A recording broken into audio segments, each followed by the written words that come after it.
Il y a un dépassement, c'est dangereux, mais il est local et non pas global.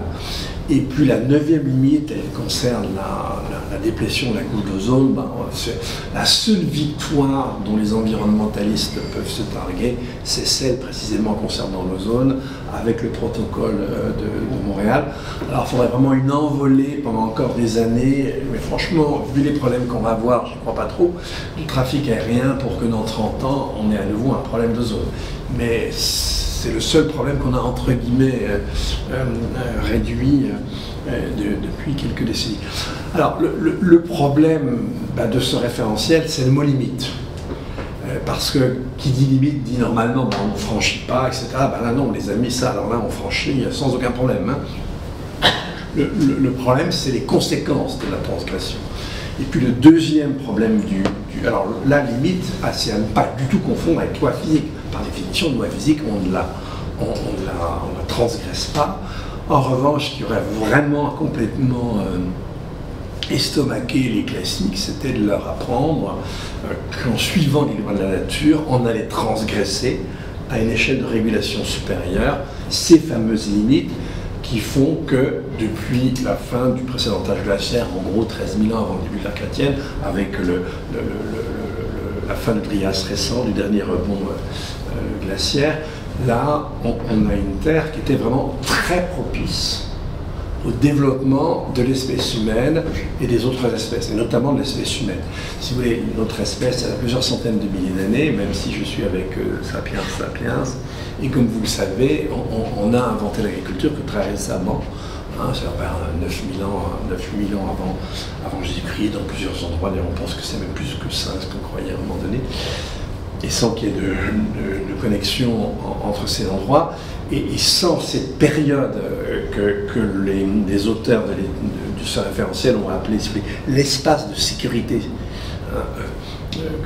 maintenu par ces conditions que l'on franchit quand on dépasse les limites planétaires, en fait, la Terre nous était très favorable et on aura tout fait pour dire adieu à cet état qui a permis aux sociétés de se développer.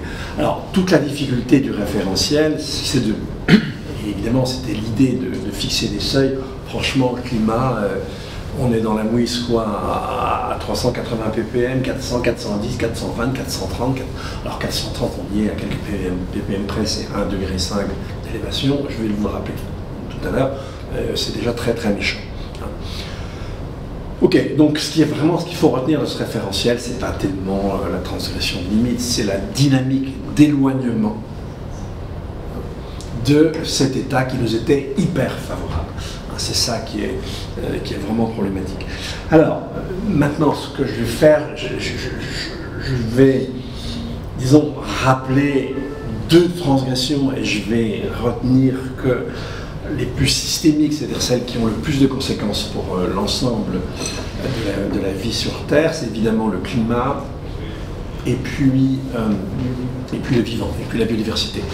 Alors, sur le climat, je vais insister, parce que c'est une connexion que vous devez bien connaître, je vais insister que sur certains aspects, mais je vais essayer d'expliciter, en fait, l'enjeu essentiel du climat, et cet enjeu, il est dû à la rapidité avec laquelle le climat change. Je vous rappelle que dans l'histoire de la Terre, depuis le Quaternaire, donc depuis 2 600 000 ans, on cesse d'alterner entre les interglaciaires courts, une vingtaine de milliers d'années, et des glaciaires longs, 80 000 ans, sauf tous les 400 000 ans, et on y est les amis, où on a un interglaciaire beaucoup plus long. Eh bien, quand on passe de l'un à l'autre, en général, sauf accident, c'est très très rare dans l'histoire naturelle de la Terre, eh bien la température évolue d'1 degré tous les 1000 ans. Si c'était le cas, on ne verrait pas de changement climatique. Et on ne vous en parlerait pas. Là, en revanche, eh bien, si vous voulez, la température, ça c'est la fin, la queue de comète du petit âge glaciaire, elle a augmenté dans la première moitié du siècle de dixième de degré, mais de la fin des années 70 jusque vers 2010, la température moyenne a pris 8 dixièmes de degré en 40 ans, ce qui est quand même énorme. Et puis depuis lors, c'est même maintenant 3/10, on est à 1,3 en moyenne sur 10 ans. Comme vous le savez, l'an dernier, on a déjà une année, alors suivant les labos, on a des petites différences, mais en tout cas, on va retenir la donnée moyenne que reprend Copernicus. Donc on avait en 2024, on était à 1,6 degré de plus que ce que l'on appelle par convention les moyennes de température sur Terre pré-industrielle, c'est-à-dire celles qui prévalaient entre 1850 et 1900. Donc là, on est à 1,6 degré de plus. Comme je viens de vous le dire, en 2 ou 3 ans, on sera à 1,5 degré en moyenne sur 10 ans. On aura probablement les premières années à plus 2 degrés. Je vais vous dire pourquoi. Des années, hein, pas encore la moyenne sur 10 ans, mais des années à plus de degrés, probablement dans la deuxième moitié de la décennie 2030. C'est très bientôt. Contrairement à ce qu'on dit, on ne va pas attendre le mi-temps du siècle pour être à 2 degrés sur 10 ans. On atteindra probablement cette moyenne durant la décennie 2040. Pourquoi? Tout simplement pour 2 raisons. La première, c'est que le rythme de réchauffement il est déjà beaucoup plus important. Il y a 15 ans, je vous aurais dit qu'il était de 0,2 par décade. Il est à 0,2 7 centièmes, donc très proche des 3 par décade. Évidemment, ça s'accélère et on est sur une exponentielle. Ça suit nos émissions passées de gaz à effet de serre. Je vous ai dit, on est pratiquement à 430 ppm. Il y a presque 3 ppm par an. Et 450 ppm, c'est 2 degrés sur 10 ans. Donc faites le calcul vous-même, vous allez voir que ça va aller très très vite. Et puis si vous regardez la conjoncture internationale, je sais bien que la Chine, il y a pour la première fois un tout petit décalage, et il y a un petit décalage en absolu entre la croissance et puis les émissions. La croissance était plus rapide que les émissions. Mais vous avez bien vu le signal que donne Donald Trump. Hein. Il prétend même détruire ce que les républicains ont fait dans un État comme le Texas, par exemple, hein, en termes de renouvelables. Je ne sais pas s'il le fera, il est suffisamment cinglé pour. Mais ok.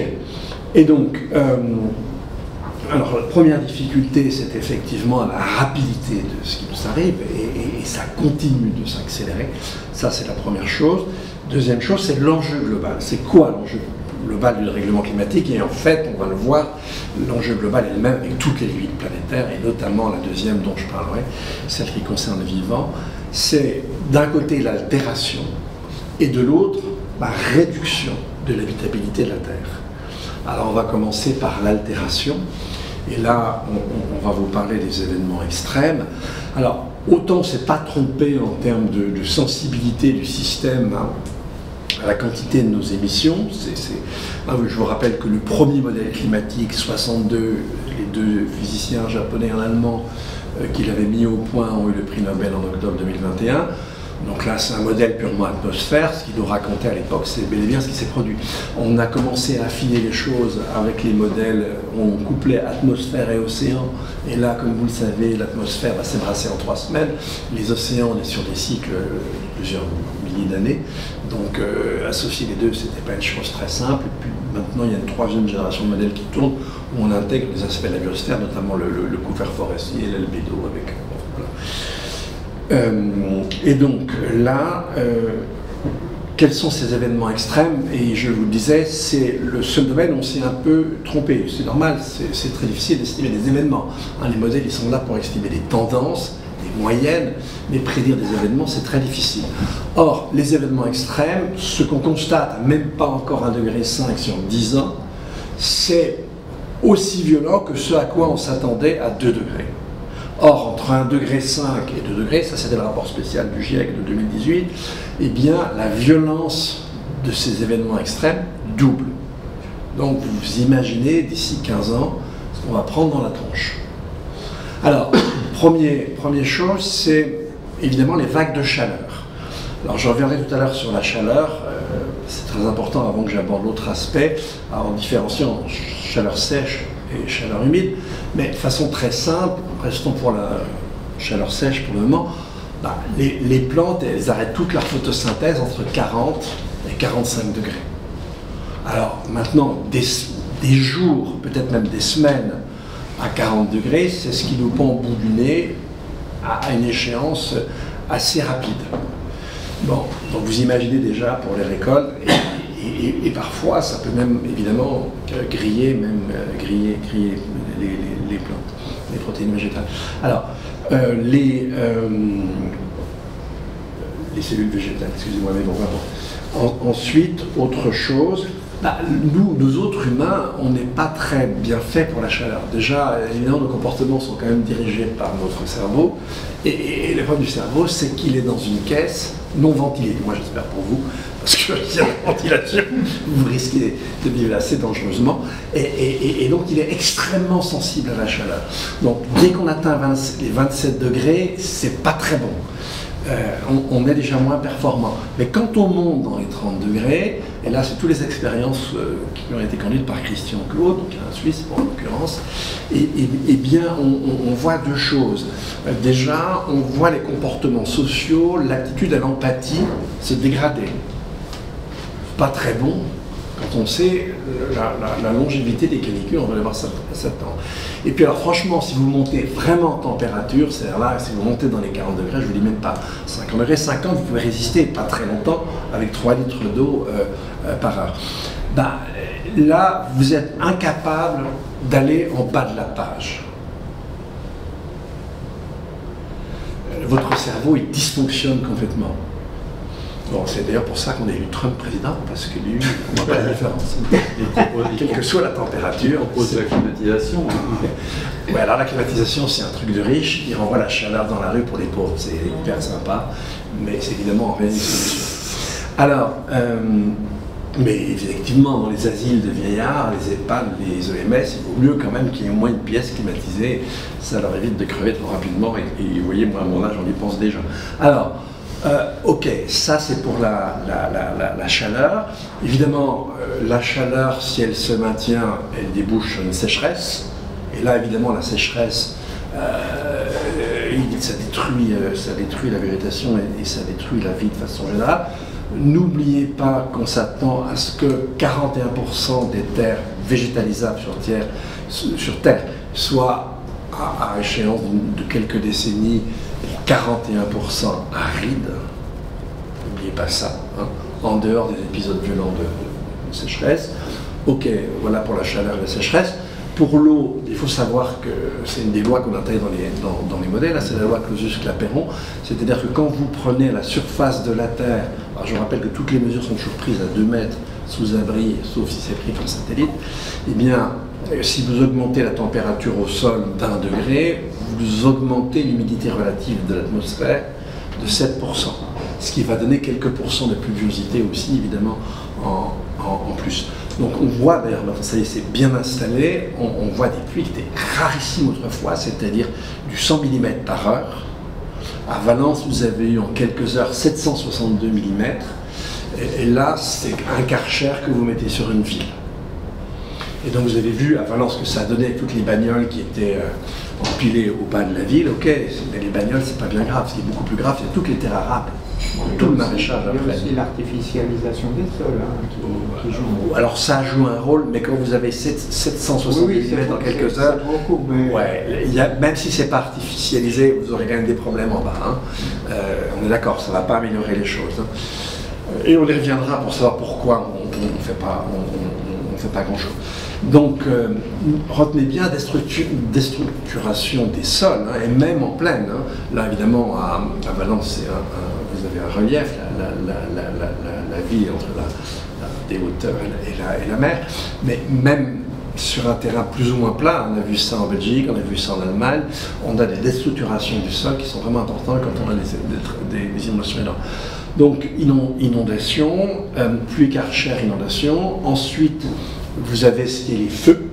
Alors évidemment, là c'est pareil, de même qu'on voit la pluviosité s'intensifier, de même qu'on a vu les températures monter, les jours à température élevée s'additionner, et bien de même pour les feux, on est confronté maintenant à des méga-feux. Alors, le méga-feu à proprement parler, par exemple la Gironde, même si c'est un feu plus important que d'habitude et qu'on a eu beaucoup de mal à éteindre, ce qui est un des critères, mais c'était sur une étendue petite, si vous voulez, par rapport à le premier immense méga-feu qu'on a connu, c'est en Australie en 2020.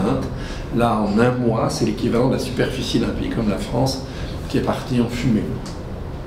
En 2023, on a eu au Canada, mais depuis on a toujours des incendies. Cette année, c'est encore 5 millions de kilomètres carrés, beaucoup plus que l'Europe. Toute l'Europe, c'était 1,5 million cette année, c'était exceptionnel.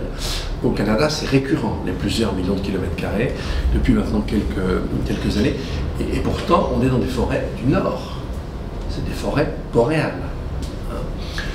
Alors, et puis autre chose tout à fait nouvelle qu'on voit avec les méga-feux, par exemple pour l'Australie, on a un pyrocumulonimbus qui est monté jusqu'à 35 km, c'est-à-dire plus haut que le panache d'une centrale d'une explosion thermonucléaire. Bon, ça, vous imaginez la chaleur au sol. Alors évidemment, la chaleur au sol, elle flatte tout vivant. Hein. Même les kaolins, quand ils montent à plusieurs dizaines de mètres au sommet des arbres, ils sont cramés, parce que là, les flammes vont jusqu'en haut.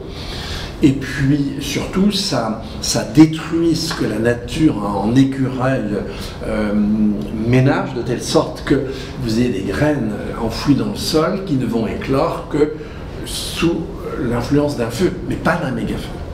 La chaleur au sol est 10 fois ce qu'elle est dans un feu ordinaire, et donc là, ce que la nature a prévu pour la repousse est cramé.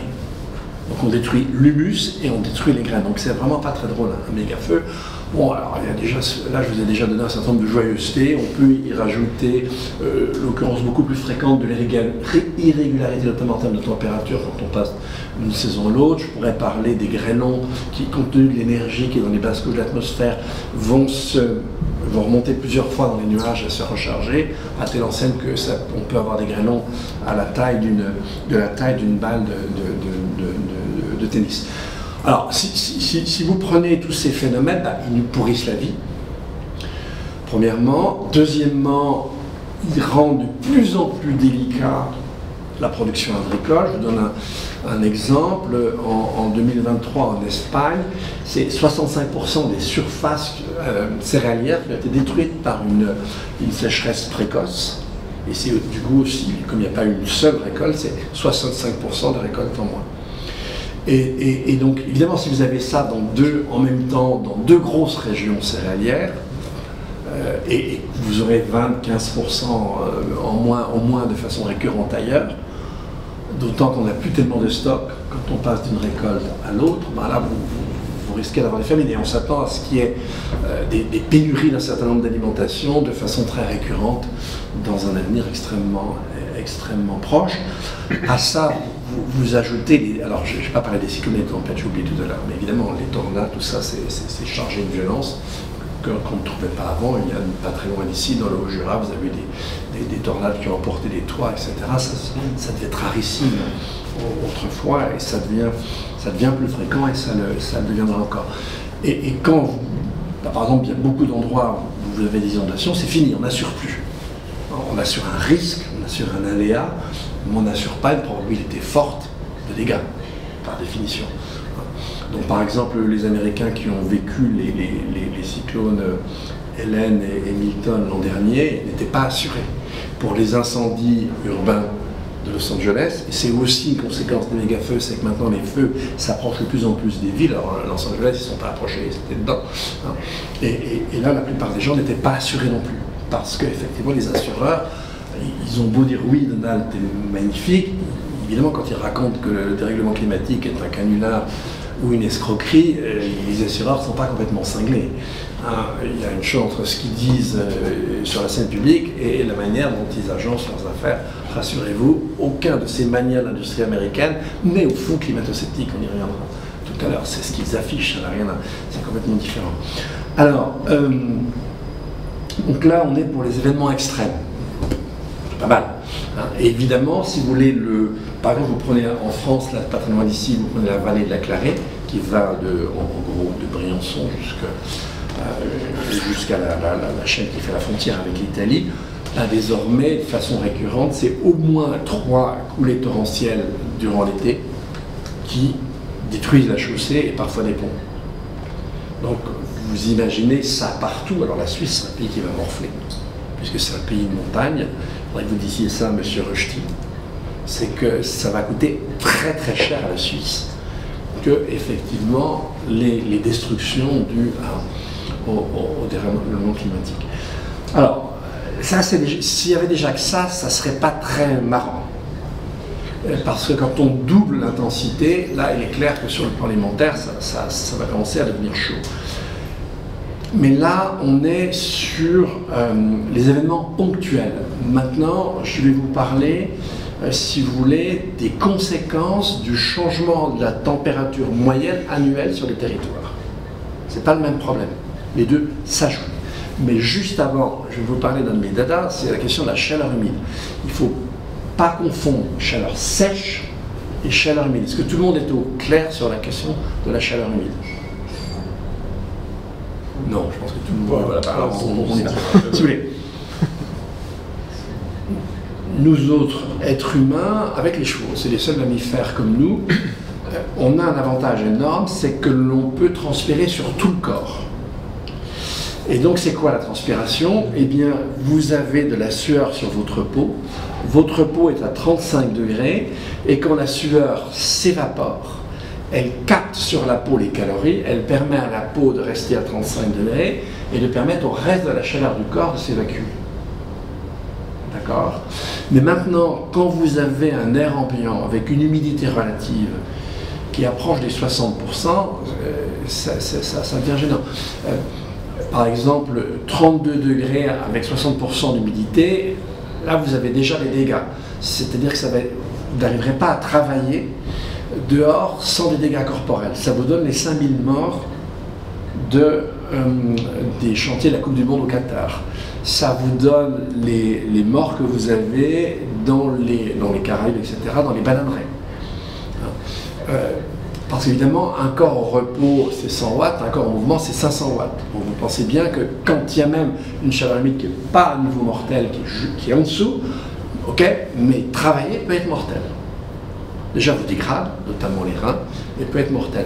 Maintenant, si j'ai toujours 32 degrés, mais avec 80% d'humidité, alors là, je rentre dans la zone mortelle. Et maintenant, vous allez comprendre que les endroits qui vont y rentrer, ils sont gigantesques.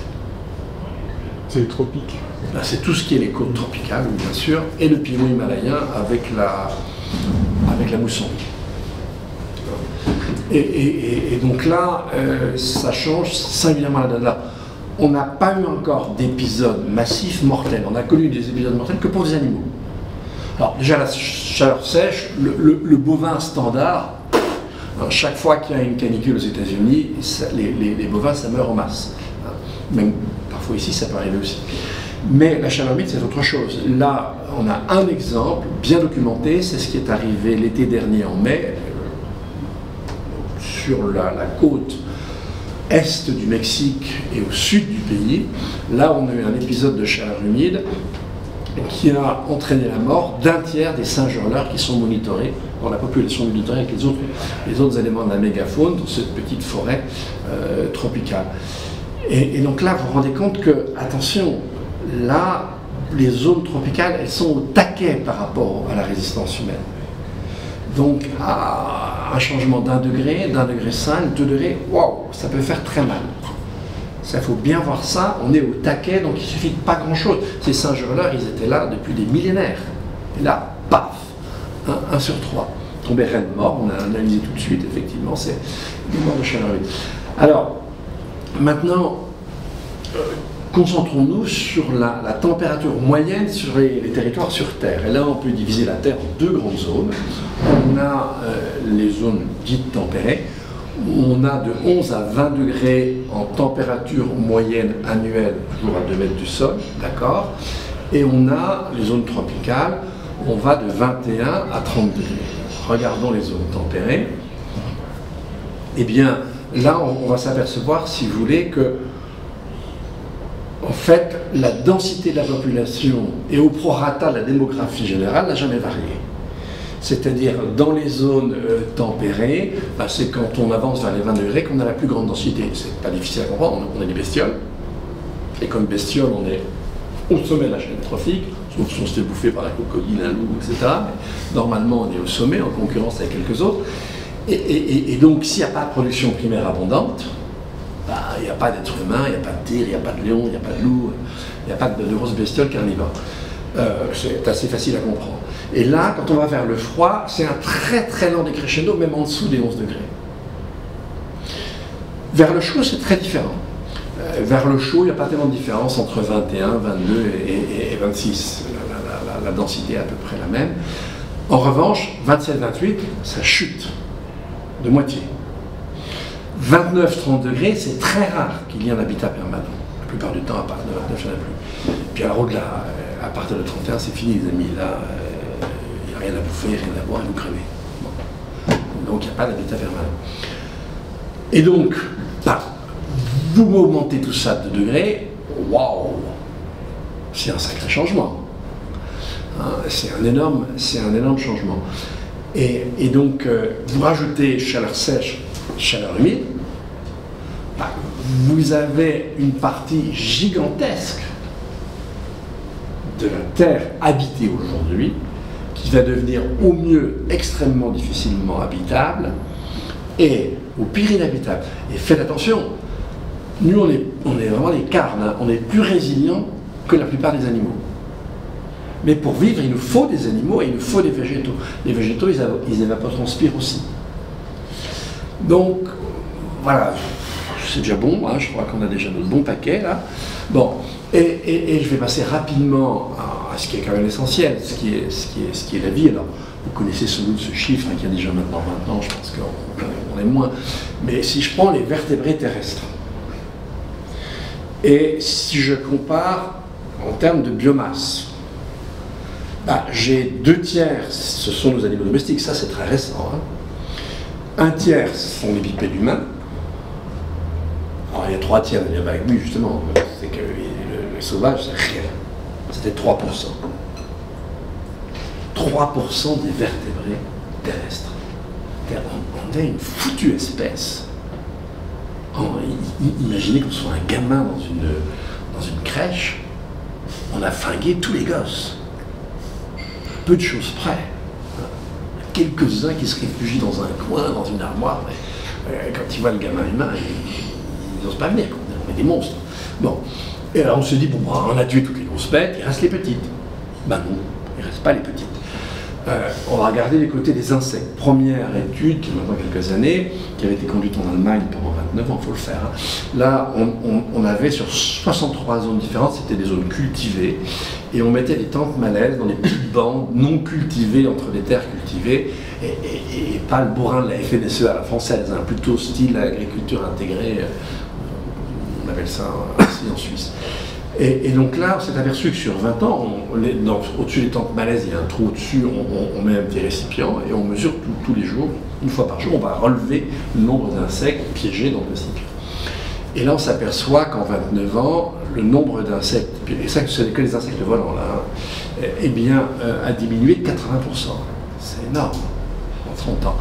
Autre expérience, toujours en Allemagne, cette fois-ci sur 360 sites, et on fait bien la différence entre les prairies et les forêts. Premièrement. Deuxièmement, on va aussi essayer de mesurer les petites bêtes du sol, pas la microfaune, mais la pédofaune un peu plus grosse. Et puis, donc en fait, on va plutôt s'occuper des arthropodes. Les arthropodes, ça va du moustique au crabe. Bon, c'est les êtres vivants qui sont structurés à l'extérieur et non pas à l'intérieur avec une colonne vertébrale ou les arêtes. Et donc, et là on s'aperçoit que ce soit en forêt ou en prairie, en 10 ans seulement, hein, cette étude a été conduite que durant 10 ans, eh bien, il y a 1/3 des espèces représentées au début de l'étude qui, à cet endroit-là, ne sont plus présentes à la fin de l'étude.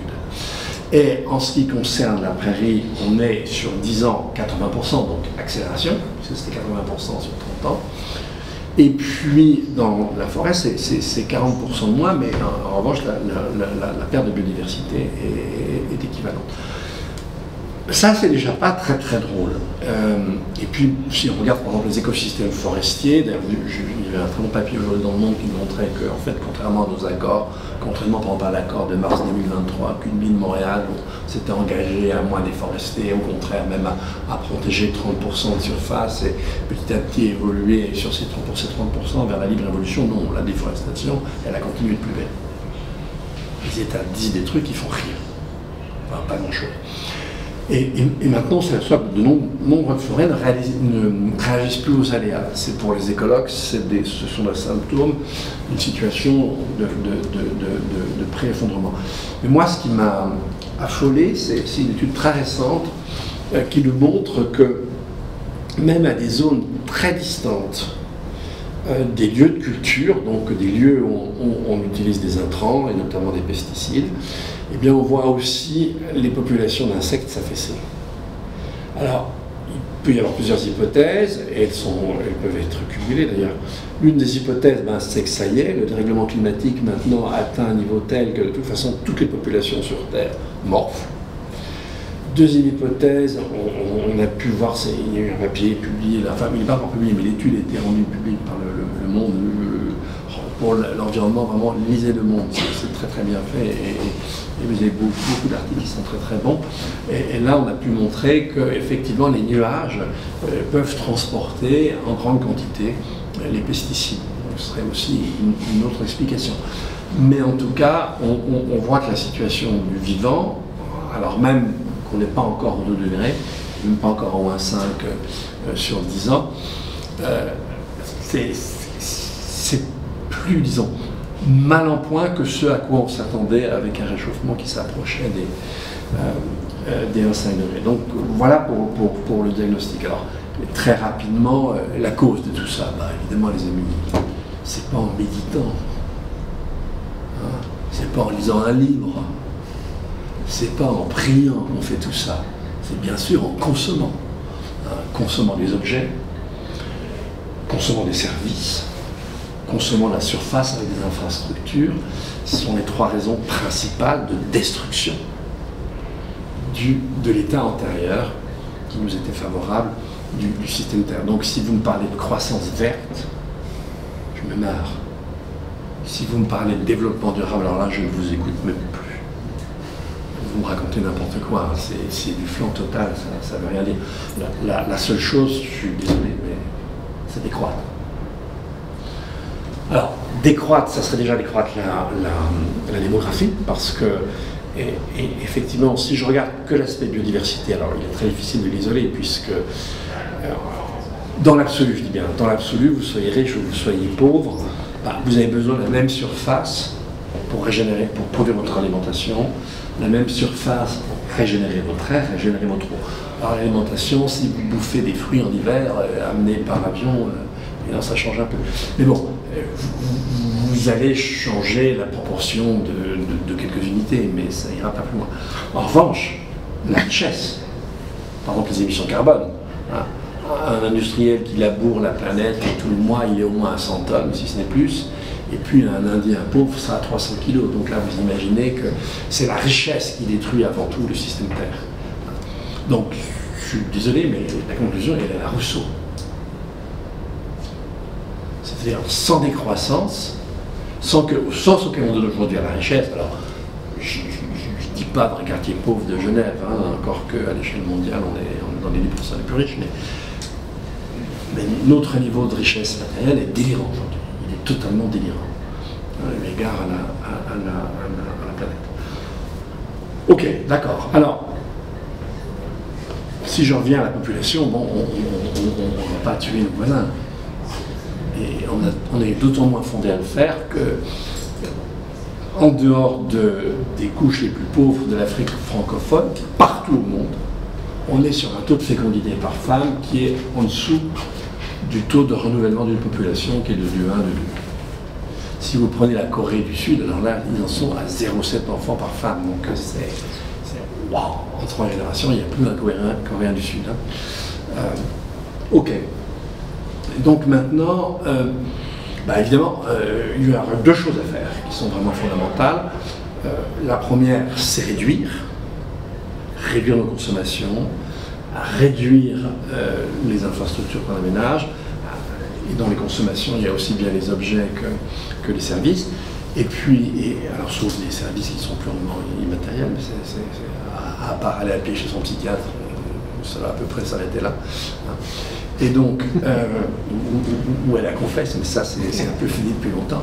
Dommage, hein, monsieur là, on était dans le même ça fait pas de PIB. Ah, il n'y avait pas de PIB non plus. Ah, il y avait des cultes, mais c'était assez mince en termes de PIB. Par péché confessé, ça devait être confiné à zéro. Alors, quelles sont les autres choses à faire? Alors, évidemment, réduire population, consommation évidemment, de façon vraiment importante, et trouver un compromis entre une forme de confort et puis une empreinte matérielle très très faible. Alors c'est pas impossible, mais on a du mal. Et puis c'est pas tout, c'est vraiment pas tout, alors certainement pas. Parce qu'on a aussi des problèmes avec la manière dont on produit. Je vais parler tout à l'heure des polymères dans les entités étrangères à la biosphère qu'on cesse d'y répandre. Les polymères, la nature, quand elle voit un polymère, elle ne sait pas faire. Elle sait que les fragmenter, mais elle ne sait en aucun cas les ramener à l'échelle atomique. Et donc, ils s'accumulent dans notre sang, dans nos graisses, dans les milieux, air, eau, les sols. Et c'est une catastrophe. C'est plastique, ça. Oui, c'est plastique. C'est une catastrophe. Alors, on a les PFAS, et ça, on a plein d'autres trucs. Bon, mais si je reviens au polymère, on a vraiment un problème, parce que nous, on a appris à faire des macromolécules grâce à Lavoisier. On accroche des molécules elles-mêmes, ça fait des macromolécules. La nature, on dit, mais oh, c'est quoi ce truc-là? Je ne comprends pas. Quand la nature, elle, produit une macromolécule, elle la produit de telle sorte qu'elle soit ramenée par un vivant à l'échelle atomique, avec la disparition de l'organisme qui était constitué de ces macromolécules. Nous, ça ne marche pas comme ça. Wow, ça veut dire qu'il faudrait qu'on apprenne à agir autrement. Alors, on a de la chose. Moi, j'aime beaucoup le travail d'un biologiste comme Olivier Allemand, vous devez tous connaître ici, vous êtes sans doute déjà invité, quand il nous dit, quand il oppose la performance à la robustesse, on a les low-tech, mais ça va plus loin. En fait, si vous voulez, là je rentre un peu dans la philo, mais si vous regardez ça, c'est que le premier chromosome, vous faites le calcul, alors c'est un ami philosophe amateur, et surtout qui était un mathématicien de haut vol, Nicolas Boulot, qui nous rappelle que la nature est combinatoire.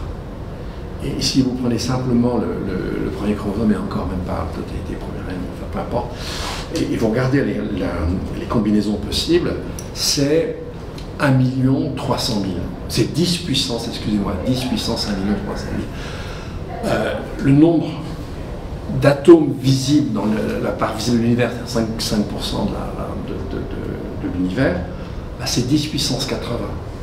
Donc vous imaginez ce que ça signifie, cette combinatoire. Donc la nature elle-même, elle s'est frayée au fur et à mesure des milliards un chemin. Elle efface ses traces. Ça, c'est la nature de référence. Nous, on rajoute là-dessus une nature alternative qui ne tient en rien compte de la première. Ce qui fait que la première, quand elle voit la nôtre, elle ne sait pas que faire. C'est un énorme problème.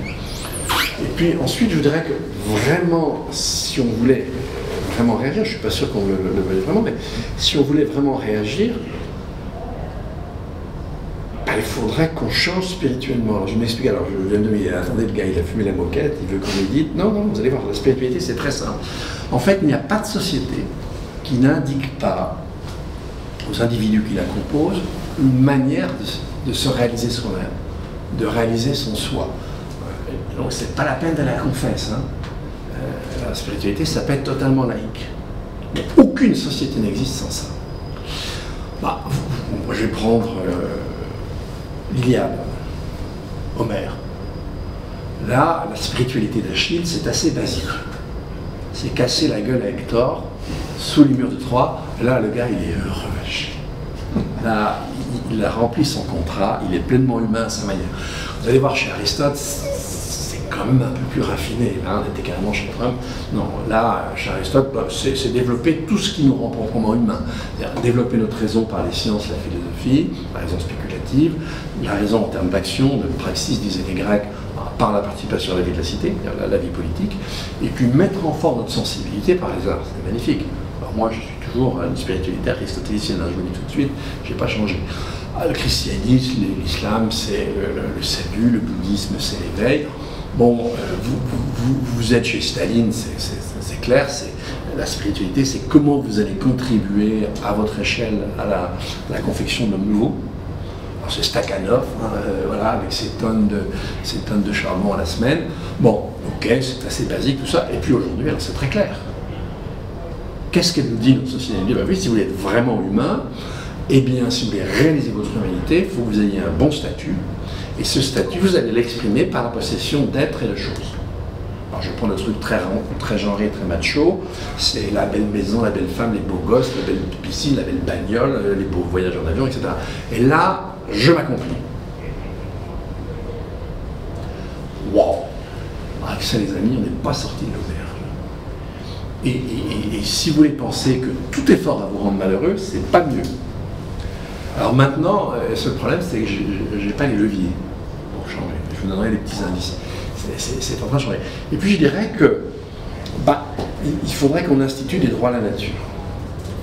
Parce que, en fait, ce qui a caractérisé la modernité, si vous regardez ce que nous dit l'IPBES, qui est l'équivalent pour le vivant du GIEC ou de l'IPCC pour le carbone et le climat, mais il dit voilà, dans les sociétés, il y a 4 types de relations possibles avec la nature. Living from, c'est-à-dire on vit de la nature, c'est-à-dire on tire de la nature un certain nombre de ressources sans lesquelles on ne peut pas vivre. Alors nous, les modernes, c'est clair, on a bazardé les 3 autres, je vais vous les énoncer. Nous, on veut connaître que ça.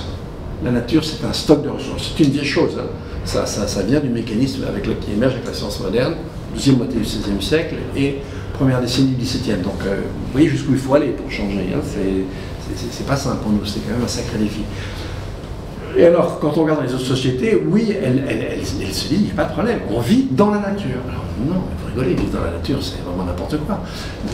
Vous prenez une ville, je ne sais pas moi, du 15e, du 16e siècle, on va à cheval dans la cathédrale, il y a des poules dans la maison, il y a surtout d'autres choses, je ne vous dis pas, il y a des cochons dans la rue, évidemment il n'y a pas de goudron, il n'y a pas d'asphalte, il n'y a pas de ciment, et les murs sont entorchis, donc il y a des plantes qui poussent partout, entre les pavés, sur les murs, sur les toits, il y a du vivant partout. Et donc, en fait, une ville traditionnelle, c'est des morceaux d'artifice dans un écrin de nature. Vous regardez Genève aujourd'hui, c'est un écrin artificiel avec des bouts de nature. Là, je pense que c'est un papier de ça. C'est des fausses. Alors, ça, c'est nous. Nous, la nature, non. Ça pue, c'est méchant, c'est sale. Voilà.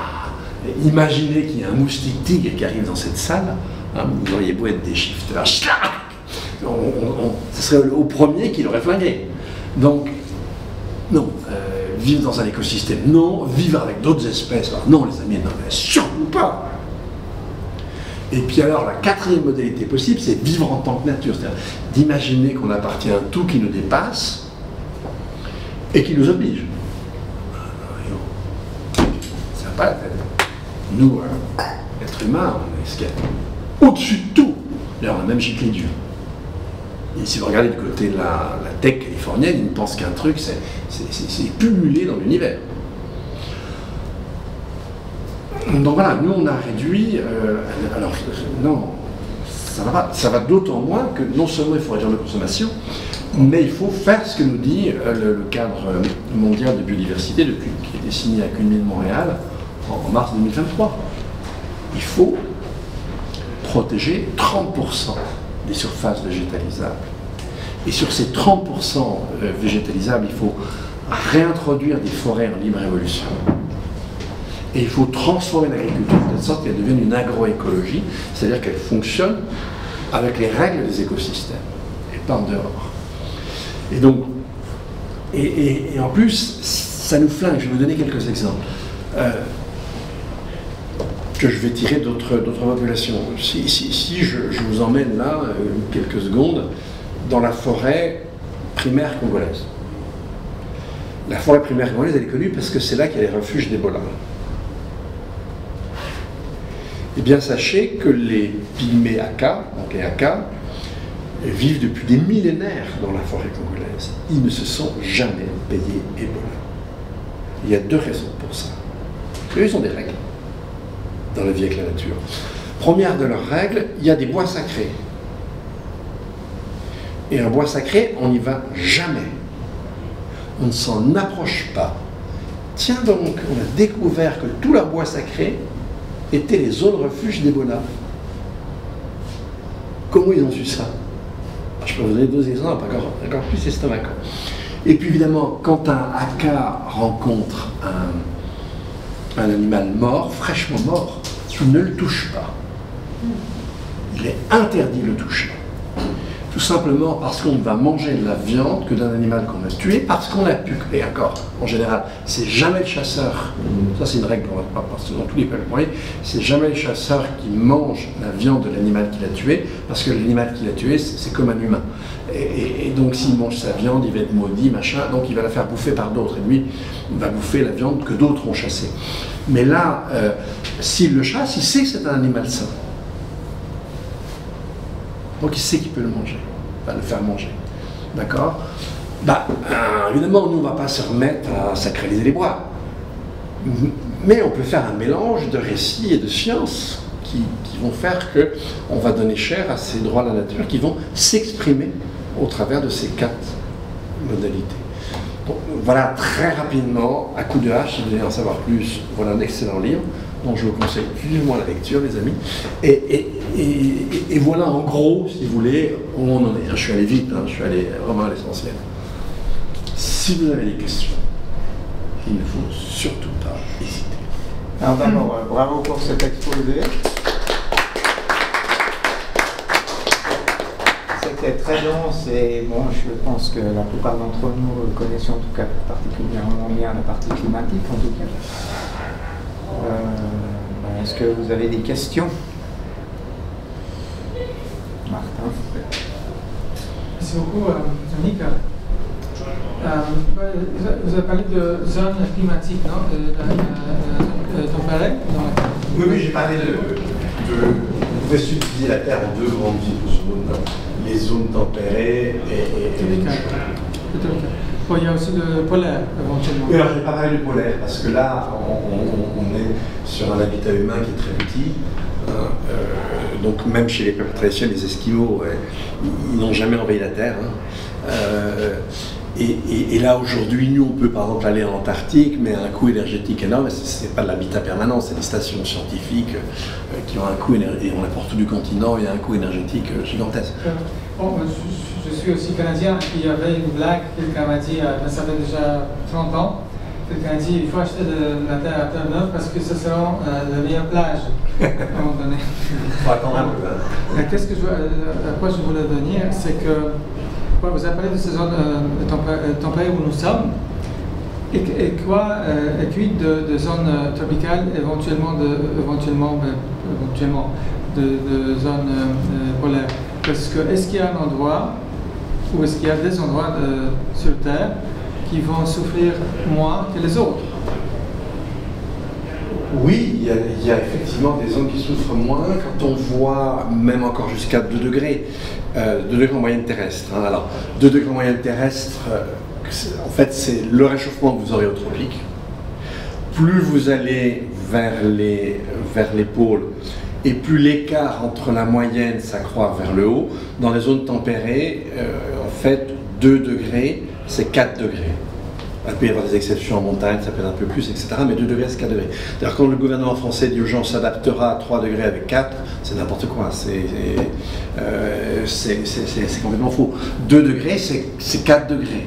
Et ça, on l'aura au courant de la décennie 2040. C'est énorme, c'est déjà gigantesque. Alors, vous imaginez 3 degrés, ça donnerait 6 degrés dans les zones dites tempérées. C'est vraiment l'horreur. Et sur les océans, c'est beaucoup moins.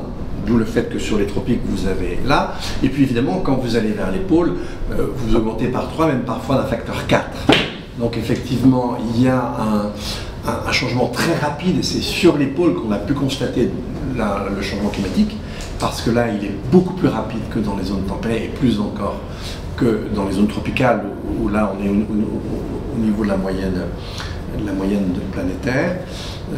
Donc ça, c'est la première chose à dire. Mais justement, les pôles font partie des zones très peu habitables. D'accord. Et pour la blague sur Terre-Neuve, c'est oublier une chose, c'est qu'il n'y aura plus de plage. En tout cas, il y a la montée des mers. Hein. Non. Et ça, j'ai oublié de le dire, mais en termes, si vous voulez, de coûts d'infrastructure, entre la montée des mers et les événements extrêmes, sans compter les vagues de chaleur, vous prenez une ville comme Paris, à 50 degrés, tout ce qui est... Alors la clim ne fonctionne plus, les réseaux électriques, l'asphalte commence à fondre, etc. Alors on peut avoir des équipements qui sont plus résilients, mais un coût pécuniaire énorme.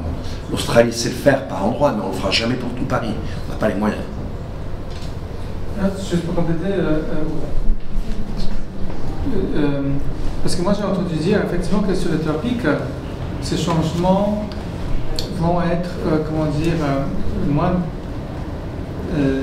prononcés que dans les zones comme oui, ici. On reste vers la moyenne. Voilà. Est-ce que ça se confirmait? C'est ça que... Oui, sauf que justement, n'oubliez pas ce que je vous ai dit aussi. D'ailleurs, j'ai oublié de vous dire, hein, chaleur sèche, vraiment la grosse chaleur sèche, c'est de 40 à au-delà de 50. Dans la ville la plus au sud d'Iran, vous avez 53 de temps en temps, assez régulièrement. Bon, là où c'est le point le plus chaud, à 2 mètres du sol, c'est la vallée de la mort en Californie, mais dans le désert d'Iran, c'est un degré de différence et tout. Et donc, chaleur sèche, très très très dure, c'est de 40 à au-delà de 50. Chaleur humide, non, de 32 à 40. À 40, il n'y en a plus. Et donc, en fait, si vous voulez, effectivement, les tropiques, on a une élévation de la température qui est au niveau de la moyenne planétaire. Simplement, on est déjà au taquet, premièrement. Et deuxièmement, ça s'ajoutera à la chaleur humide. En fait, la chaleur humide, jamais l'humanité n'y a été opposée, confrontée. Jamais. C'est vraiment très nouveau. Ce qui fait que, dans ce que je vous disais sur la répartition de la Terre dans l'histoire, elle était la même, évidemment, avec une démographie qui n'a plus rien à voir. Hein. Avant le néolithique, c'est au mieux 2 millions, et quand on est au cœur d'une ère glaciaire, probablement il n'y a plus que quelques dizaines de milliers d'hommes sur Terre. Alors, vous avez 350 millions au début de l'ère chrétienne, 1 milliard en 1800, 2 milliards en 1900, 3 milliards en 1950, 6 milliards en 2000, et là on est à plus de 8 milliards. Mais la répartition en termes de densité, elle n'a pas bougé dans l'histoire. D'accord ? Et donc, si vous tenez compte de la chaleur humide et du fait qu'on est au taquet pour beaucoup de choses, ça ne va pas être la fête sur les tropiques, non? Si vous voulez passer votre retraite, n'allez pas là-bas. On se demande, hein? Non, ça sera pire, ça sera vraiment pire qu'ailleurs. Peut-être une île dans les tropiques. Alors les États-Unis pour le moment c'est le pays qui a le coût le plus élevé sur un plan pécuniaire parce que c'est un pays à beaucoup de tornades, beaucoup de cyclones, etc. Et ce qui fait d'ailleurs que l'attitude d'un Trump est d'une stupidité, mais enfin bon, ils en sont pas à ça près. Mais oui, il y a des dégâts qui sont vraiment importants, mais il y a un peu plus d'argent et encore, pas pour tout le monde. C'est un des pays où les inégalités sont les plus élevées. Donc, Moi, j'ai une question. Vous avez dit très justement qu'il faut moins consommer, il faut moins de molécules de synthèse, ces grosses molécules que la nature ne sait pas traiter, détruire, hein, puisque dans la nature, en fait, les déchets des uns sont la création des autres. Voilà. Sauf le pétrole et le charbon qui sont projetés en dehors de la biosphère. Mais maintenant, je crois que, sauf erreur, 80% de la population mondiale vit dans les villes. Comment est-ce qu'on va faire? Moi, franchement, pour moi, c'est le plus gros challenge. Comment est-ce qu'on va faire pour diminuer cette dimension de consommation? Quand on voit, par exemple, nos voisins français, maintenant dans la crise politique où ils sont, alors qu'ils devraient se préoccuper de l'environnement, ils se préoccupent de problèmes qui sont inhérents à la structure de notre civilisation. Alors, totalement, mais la première chose qu'ils ne veulent pas comprendre, c'est déjà celle-là. Hein. Bon, mais il n'y a pas que les Français, non, c'est toute l'Europe, tout le monde. Non, mais le danger qu'il y a dans l'urbanisation est quelque chose de très important. puisque c'est là que les dégâts vont être les plus forts, parce que vous avez des îlots de chaleur, parce que vous aurez ces phénomènes sociaux avec la violence induite par la chaleur, parce que vous aurez des difficultés d'approvisionnement, etc. En fait, là, il y a une très bonne étude qui avait été rendue publique fin janvier et qui était produite par un institut d'actuaires internationaux. Bon, les actuaires, ce n'est pas des gauchistes, hein, ils calculent le correspondant pécuniaire des risques, ce n'est pas un boulot folichon. Et en général, on n'est pas gauchiste quand on bosse là-dedans. Et puis l'université d'Exeter, qui est excellente en termes de sciences de l'environnement. Et donc là, eux, ils estiment que quand on approche des 2 degrés, enfin quand on dépasse les 2 degrés, donc c'est le seuil, on a très probablement une chute du PIB de 25% et 2 milliards de morts. En tout cas, 2 milliards de gens qu'on ne peut plus nourrir.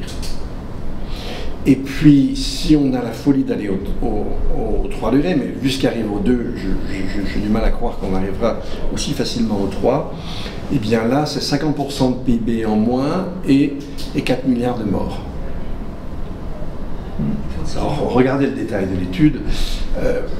On peut, si vous voulez, on peut sans doute ergoter sur beaucoup de points. Mais disons, ça donne un ordre de grandeur. C'est très difficile de connaître les effets des événements extrêmes, les effets de tout ce que je viens de vous indiquer. Mais bon, en tout cas, c'est une forme d'évaluation qui montre la hauteur du danger. Et pour moi, à ce niveau-là, elle est vraiment fiable. Et effectivement, dans les villes, ça va être extrêmement difficile. Maintenant, dans les campagnes, on ne va pas rigoler parce qu'on va passer par une phase de déforestation involontaire due au dérèglement climatique, et de temps à ce que les essences et la sélection se fassent et tout, on va passer quand même un certain temps avec des forêts en mauvais état. En fait, tout ce qu'on peut gagner en espace d'agroécologie, en vraie forêt, c'est-à-dire une forêt, c'est pas une plantation d'arbres tous à même distance, avec le même diamètre et le même âge, hein, et la même essence. Ça, c'est une culture de bois. C'est en réalité de forêt. Et évidemment, c'est pas résilient du tout. Ça brûle comme c'est pas possible. Bon, donc tout ce qu'on peut faire pour restaurer, rendre à la nature sa part, tout ça, c'est ce qui nous permettra d'encaisser mieux le choc. Mais dans les villes, oui, ça va être probablement assez terrible. Et je ne vois pas tellement de solutions. Et d'ailleurs, si vous voulez, le cynisme des élites aujourd'hui est quand même complètement dingue. Bon, que Trump soit con et cinglé, pourquoi pas, je sais rien. Mais en tout cas, les manias de la tech, c'est pas le cas. Ils se font tous des bunkers, tellement ils ont peur de ce qu'ils appellent l'effondrement à la fin du monde. Vous croyez que s'ils ne croyaient pas alors, ils racontent des salades pour tous les couillons qui les écoutent, qui sont des centaines de millions. Mais eux-mêmes, non. Ils ont bien compris ce qui arrivait. Et leur choix est accéléré. Alors, il y a sans doute un mélange et de crainte et de credo technosolutionniste. Par exemple, on pourrait parler de géo-ingénierie, etc. Mais encore beaucoup plus grave, à mes yeux, est la volonté d'intervenir génétiquement sur un grand nombre de plantes pour les rendre résistantes. Et je vous ai dit, en fait, quand nous on met une molécule, on ne sait pas du tout ce que ça donnera dans la nature. On n'en sait rien. Il faut l'expérimenter pour le savoir. Donc modifier à cette échelle les écosystèmes, c'est suicidaire. Et donc on voit bien qu'il y a une partie de la société qui va aller vers la fuite en avant. En gros, notre cher conseil fédéral, il est plutôt là. Hein, il n'y a pas des lumières, ils vont plutôt dans ce sens-là. Puis une partie réduite qui a un peu compris qu'on allait au casse-gueule et que ce serait très méchant, mais on existe évidemment les amis. Mais voyez bien, on n'est pas fous ce soir. Merci pour cette présentation. Qu'est-ce que vous pensez de faire un récit qu'on pourrait rendre un peu plus... Enfin, comment faire un bon récit de tout ça pour raconter la Suisse 2050, la Suisse 2040, pour avoir plus de monde autour de la table, un récit de... Tout à fait, c'est comment raconter ça. Mais ça fait 20 ans qu'on se dit, il n'est toujours pas arrivé. En fait, une des raisons pour lesquelles on n'y arrive pas, c'est que... Je vais vous montrer, il y a des petites choses qui changent quand même. Hein. Mais elles ne changent pas vite, et là on est face à un problème qui est très rapide. Mais parce qu'on a toujours le référentiel de la spiritualité dont je parlais avant. C'est-à-dire, vivre avec moins, c'est revenir au passé. Pour un agriculteur, vous dites, ben non, tu vas faire de l'agroécologie, tu vas devoir plus travailler manuellement. Il n'a pas envie. Donc en fait, ce qu'on continue à appréhender comme bon, c'est vraiment ce qui nous tue. Et l'esprit humain est ainsi fait que moi je pensais que quand on commencerait à voir les problèmes, on changerait. Pas du tout. Si vous voulez, l'esprit humain, il ne réagit pas de façon rectiligne, il réagit de façon extrêmement tordue. Je vais vous donner un exemple, j'adore, c'est sur la dissonance cognitive, c'est Festinger qui a inventé ça, parce qu'il était confronté à cette expérience. On est au début des années 50, on est aux États-Unis, et il y a une secte qui prétend que les Martiens vont attaquer, alors je dis n'importe quoi comme date, mais dans la nuit du 15 au 16 décembre 52. Bon. Et donc, évidemment, les journalistes arrivent le matin, 8h du 16 décembre, ils frappent à la porte de la secte, et Goguenard, il y a le chef de la secte qui arrive, et ils lui disent, en se foutant de sa gueule, alors, tes Martiens, ils sont où? Puis l'autre, il les regarde, il dit, mais vous êtes cons, quoi. Nous, on a prié toute la nuit, les Martiens nous ont écoutés, ils n'ont pas attaqué. Un parapluie. Un parapluie. Quand il y a des problèmes climatiques, on réagit comme ça. C'est-à-dire que quelqu'un qui est victime d'une inondation, on a vu ça, on a vu ça avec, comment ça s'appelait, la première grande inondation en France, là, Cynthia. On a vu ça en Belgique, on a vu ça en Allemagne. Vous dites aux gens c'est le dérèglement climatique. Ah non. Parce que s'ils pensent que c'est le dérèglement climatique, ça veut donc dire ça va arriver à nouveau. Donc l'esprit humain, il n'a pas envie que ça arrive à nouveau. Déni. Ben, le déni est très fort. Alors le déni n'est jamais durable. Hein. Moi j'ai vu ça avec les inondés de Belin qui sont payés en France, dans le côté du Pas-de-Calais, ils sont payés 3 inondations d'un coup. À quelques mois dans l'année. Hein. Un coup c'était 40 cm, après 60, après 1,20 m, je ne sais plus quoi, enfin, je sais que c'est allé très haut. Mais, et donc effectivement à la fin ils étaient OK pour qu'on ne leur demande plus d'habiter où ils habitaient. Ils avaient compris. Mais il a fallu 3 inondations dans l'année. Une inondation et une de temps en temps. Tu ne comprends pas, au contraire. Tu as vraiment envie de dire que ce n'est pas le cas. Et puis, il y a aussi autre chose, c'est que l'image qu'on a, surtout en Occident, de la nature, c'est une image très négative. Pour nous, la nature, c'est les ronces qui me lacèrent, c'est les virus ou les microbes qui me rendent malade, c'est la plaque de verglas qui a tué mon cousin, c'est les intempéries qui ont ruiné mes récoltes. Donc la nature, c'est une saleté. Il faut la taper. Il faut s'en protéger.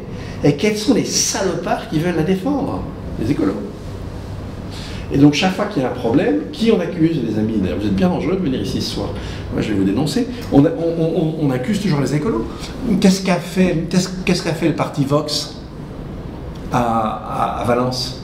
Ils ont accusé les écologistes. Qu'est-ce qu'a fait Trump à Los Angeles? Les écolos, ils ont voulu protéger une espèce de poisson, donc il y avait moins d'eau dans les pompes.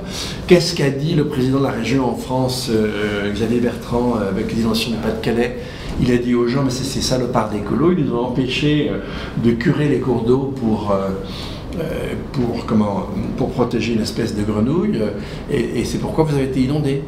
Et ils sont cons, quoi, les gens. Si vous curez les cours d'eau, elle va encore plus vite à l'endroit de l'inondation. Enfin bon, peu importe. Et donc, si vous voulez, il faut aussi compter là-dessus, sur des représentations qui nous desservent, sur l'esprit humain qui est relativement tordu, qui n'est pas très linéaire. Hein. Il aime bien les contours, les trucs, les fantaisies, mais bon. Il faut faire avec tout ça, les amis. Pour reformuler aussi la question différemment, ça fait 15 ans que je travaille dans ce domaine-là, donc j'ai mon petit recul de 15 ans, mais il y a 15 ans, c'était pas un sujet. Avant Covid, ça n'en était pas un. Après Covid, ça en est un partout. Avec la guerre en Ukraine, on parle plus de l'énergie. Ouais. Mais donc il y a une prise de conscience qui avance, enfin voilà, qui est quand même là. Moi, je me demande à quel moment le point critique arrivera de la prise de conscience où ça sera entre guillemets indéniable. Qu'est-ce qu'il faut atteindre, enfin, pour que le récit qu'on dit là soit écouté. Tout à fait. Et puis essayer de le rendre fiable. Déjà, il faut se méfier. Il y a des gens qui peuvent se dire climato-sceptiques parce qu'ils ont peur. Ouais. On voit souvent des gens qui sont climato-sceptiques et en même temps éco-anxieux. En fait, parce que leur climato-scepticisme, c'est comme mon gars de tout à l'heure. C'est pour faire disparaître la dissonance cognitive. Ouais, c'est le déni, quoi. Voilà, c'est une forme de déni. Et donc je pense que la seule manière de contrer le déni, c'est la répétition des chocs. Et il faut qu'ils soient assez rapprochés. Moi, c'est ce que j'ai vu avec ces gens du Pas-de-Calais. Là, 3 inondations dans l'année, oui, ils ont compris, il y a un problème, je reste pas où je suis. Moi, je rebondis là-dessus parce que j'ai fait la crise énergétique 2022-2023 et je travaille là-dessus pour l'Université de Genève, j'ai fait la stratégie de l'Université de Genève là-dessus. Et 2 ans après, en fait, plus personne n'en parle, en fait. Pourtant, il y a le risque de pénurie d'électricité en Suisse. En fait. Et donc il en faudrait. Nous, on rêvait qu'il y en ait une vraie en fait. Alors, ouais, mais la question de l'énergie, elle est très complexe. Enfin, en 2 mots comme ça, hein, vous la connaissez bien, mais en 2 mots comme ça, déjà l'énergie est constante et surabondante dans l'univers. Après, nous, notre problème, c'est qu'on doit la capter, on doit la transformer, on doit la transporter. Et pour chacune de ces opérations, il nous faut et l'énergie. Donc, en fait, l'énergie, c'est un solde. Qu'est-ce qui va rester comme énergie disponible? Et puis les matériaux. Et les matériaux sont vraiment aujourd'hui le goulot d'étranglement. C'est-à-dire que même si la fusion marchait, ça ne changerait pas grand-chose parce que on a besoin de plus en plus de métaux semi-précieux pour nos installations qui vont utiliser de l'électricité pour qu'elles soient performantes, etc. Et là, on est sur déjà le cuivre, on est vraiment sur le goulot d'étranglement, ne serait-ce qu'avec le cuivre. Hein. On va le chercher avec un degré de concentration de 0,4% maintenant. Donc c'est le coût écologique et énergétique, il est vraiment énorme. Donc voilà, alors sauf aller piquer dans les fonds sous-marins, ensuite après aller sur Mars, je ne sais pas quoi, les astéroïdes, machin, il n'y a pas de solution immédiate à ce problème. Donc dans un avenir prévisible, on a des tensions là autour. Et la seule chose, ça serait d'organiser de façon intelligente et progressive une forme de sobriété énergétique. Mais vous dites ça, et vous imaginez comme vous allez vous faire élire. Ouais, c'est ça, en fait, c'est là que je voulais en venir, c'est qu'en fait, pour pouvoir avoir un discours pour se faire élire, il faut avoir un récit qui tienne et qui convainque les gens.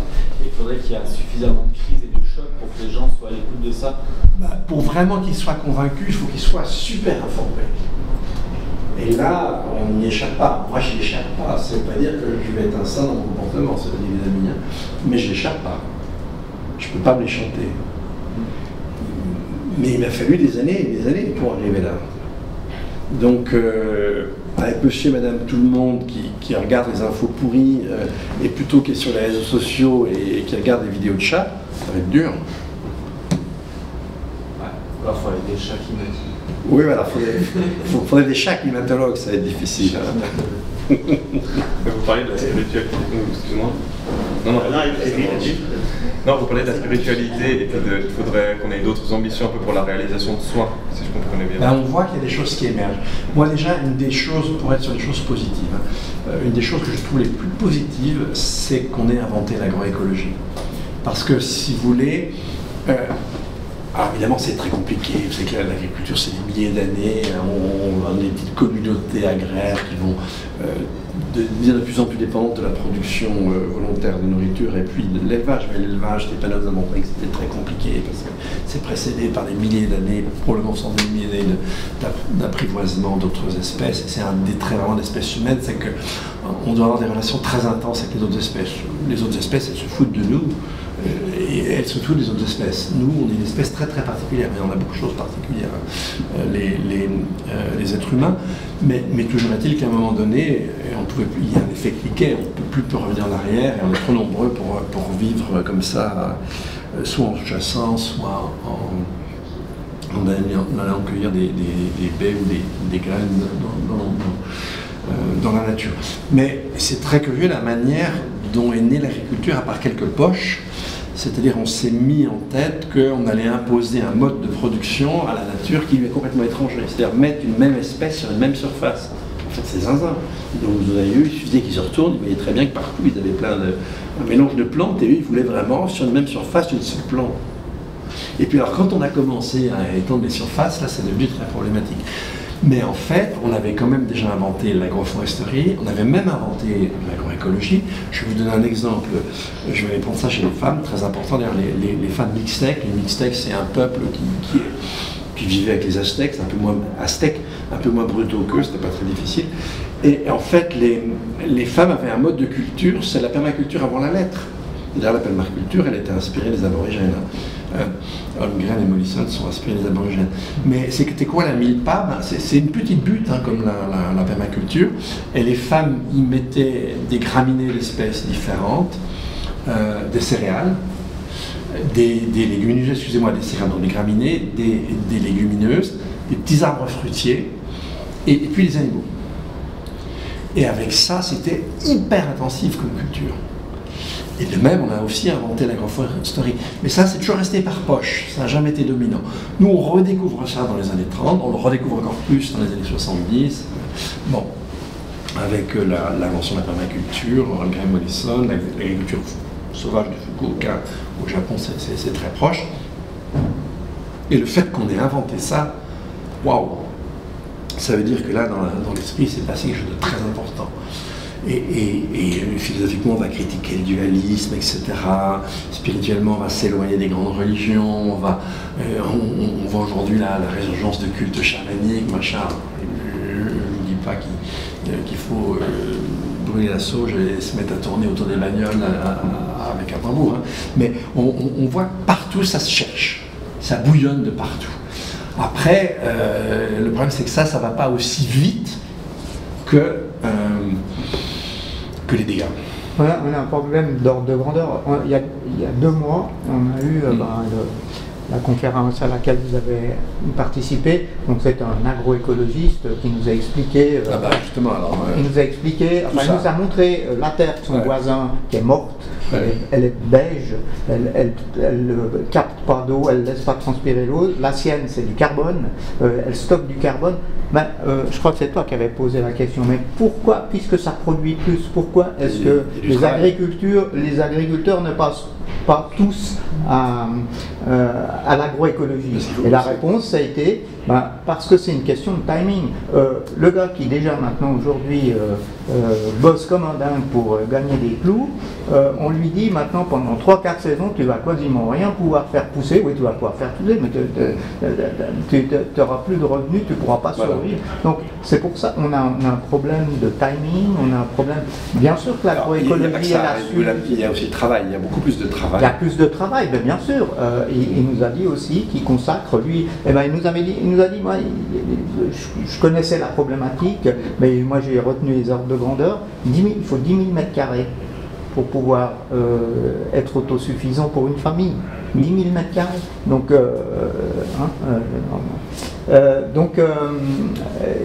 on a un problème de timing, de temps, d'ordre de grandeur. On devrait baisser de 5% nos émissions de gaz, on devrait limiter notre consommation de 5% par année, c'est-à-dire à peu près un Covid, comme les gens peuvent ici. Maintenant, on sait qu'on ne le fera pas. Mais ça fait l'accord de Paris à 10 ans, on n'a rien fait. Les émissions ont encore augmenté en 2024, on le fera pas. Pour moi, je ne vois pas d'autre solution qu'un cassage de gueule maintenant. Et se réorganiser dans un cassage de gueule, ça va pas être simple. Ouais, je sais pas. Moi, j'étais contre l'activisme écologique, mais je me demande si c'est pas une des solutions. Et puis, il y a aussi une chose. Il y a quand même moi, j'ai quand même un espoir parce que j'ai 2 petits-enfants. Et puis, quand même, ils ont une autre mentalité que moi. Alors, moi, je suis devenu écolo, mais j'ai fait pire que pendant une grande partie de ma vie. Donc, je me rappelle à l'orage. Évidemment, on ne parlait pas de ces problèmes. Donc, moi, j'aurais pu lire le rapport Meadows en 72, mais malheureusement, il m'est passé par-dessus la tête. Je l'ai découvert 3 ans plus tard. Alors, moi, vu les études que j'ai faites, je l'ai lu et j'étais marqué par ça. Mais bon. Mais on a très vite refermé la parenthèse. On a eu un moment où on a essayé d'intégrer ça. Et puis après, il y a eu la crise pétrolière et on l'a complètement oublié, on est parti sur tout autre chose.